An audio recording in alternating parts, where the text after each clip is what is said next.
the end of the church year. Everywhere, people have had Thanksgiving feasts to celebrate their harvest or success.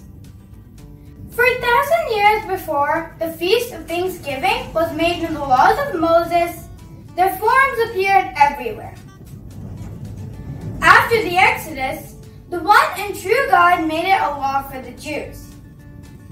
In Exodus chapter 23, verse 16, we read, "You shall observe the festival of harvest, of the first fruits of your labor, of what you sow in the field. You shall observe the festival of ingathering at the end of the year, when you gather in from the field the fruit of your labor." The Pilgrims were Bible-loving Christians from the Church of England who wanted religious freedom. When, after 1 year in America, they decided to celebrate a 3-day Thanksgiving in the autumn of 1621 to thank God for their liberation from drought and starvation and for their safe arrival from Holland. They held prayer meetings, sang psalms, and gathered around the festive tables. We read in Exodus chapter 12, verse 14, "This day shall be a day of remembrance for you. You shall celebrate it as a festival to the Lord. Throughout your generations, you shall observe it as a perpetual ordinance." Now for question time. Let's talk about the Old Testament. What were some of the ways the Lord sustained the Israelites? The Lord brought them through water, led them by fire, and fed them with manna. He made it part of their law, and they were to offer sacrifice of the praise and thanksgiving.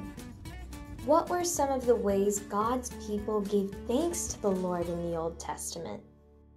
The Jews in the Old Testament made sacrifices and offerings in thanksgiving to God. They were either small acts of thanksgiving by individuals or public worship offered in the name of the whole community. The gifts offered included the sacrifice of animals or the presentation of bread. How can we give thanks to God according to the New Testament? In the New Testament, Jesus offering himself is a supreme and complete sacrifice, replacing the old law rituals. The word Eucharist means thanksgiving. The Holy Mass is the ultimate thanksgiving. The purpose of worship is adoration, petition, atonement, and thanksgiving. The offering of the Holy Mass contains the same purpose. The function of thanksgiving has never been overlooked. The early Christians were so much aware of it that they called the Blessed Sacrament, which is offered in the Holy Mass, Eucharist.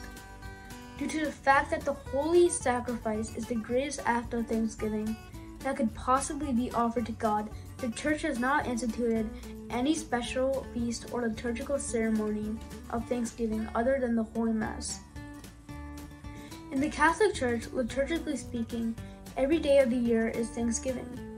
So as Catholics, our need for thanksgiving to God is completely fulfilled by Christ's sacrifice in the Holy Mass. And now for scripture time. Do you remember this verse? That's right, we learned it earlier. Exodus chapter 12, verse 14. "This day shall be a day of remembrance for you. You shall celebrate it as a festival to the Lord. Throughout your generations, you shall observe it as a perpetual ordinance."